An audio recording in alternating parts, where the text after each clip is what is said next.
اذان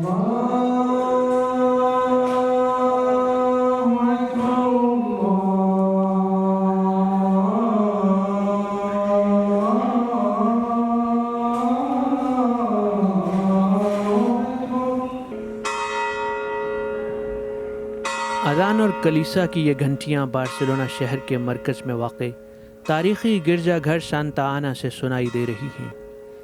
اس گرجا گھر نے رمضان کے مہینے میں مسلمانوں کے لیے اپنے دروازے کھول رکھے ہیں۔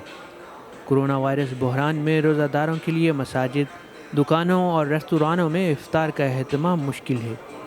سانتا آنا چرچ نے نہ صرف ایسے روزہ داروں بلکہ بے روزگار و بہگر افراد اور دیگر مسلمانوں کے لیے بھی افطار اور عبادت کے لیے جگہ فراہم کی ہے۔ Los espacios cerrados por la situación de pandemia no se puede realizar el iftar.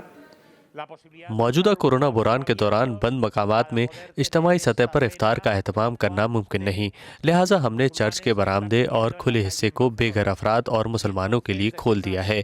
یہ مذہبی ہم آہنگی کا مظہر ہے اور اس کا حاصل یہ ہے کہ ہم اکٹھے روزہ افطار کر رہے ہیں۔ Y por eso hoy se está celebrando aquí esta cena donde se rompe el ayuno del Ramadán. Church میں داخلے کے وقت کورونا SOPs کا خاص خیال رکھا جاتا ہے۔ افطاری کے لیے مسلمان خاندانوں کی جانب سے رضاکارانہ طور پر گھر کا پکا کھانا پیش کیا جاتا ہے اور مقامی ہسپانوی رضاکار شہری میزبانی کے فرائض نبھاتے ہیں۔ Estamos en la bandeja típica con un plato de harira, ہم روزے داروں کو مراکش کا روایتی کھانا پیش کرتے ہیں جس میں ہریرا، روٹی، انڈے، کھجوریں، پنیر، دودھ اور پھل شامل ہیں۔ acompañado de leche. Vienen cada noche con todas las personas. مراکشی نژاد خاتون سماجی ورکر فوزیہ شیتی کی تنظیم عام حالات میں اس افطار کا اہتمام کرتی ہے۔ رواں برس لاک ڈاؤن اور دیگر پابندیوں کے سبب افطار کے لیے جگہ کی عدم دستیابی کے مسئلے کو حل کرنے کے لیے مقامی چرچ کی انتظامیہ نے اپنی خدمات پیش کی۔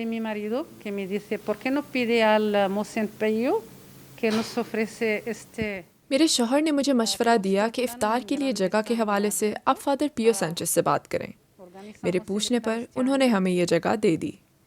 میں ان کی شکر گزار ہوں۔ یہ ایک بین الثقافتی عمل ہے۔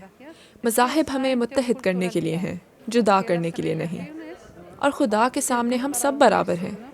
مسلمانوں اور مسیحی برادری سمیت مختلف مذاہب کے پیروکار ایک دوسرے کی مدد کرتے ہیں۔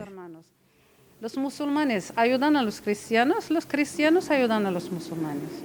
Y para nosotros es una forma. ہم دیکھ سکتے ہیں کہ ہم ایک دوسرے سے مختلف ہونے کے باوجود بھائی چارے کے ساتھ رہتے ہیں اور ہمیں خوشی ہے کہ ہم اس فرق کی وجہ سے ایک دوسرے کو بہتر طور پر سمجھ اور پہچان سکتے ہیں۔ Reconocernos mejor.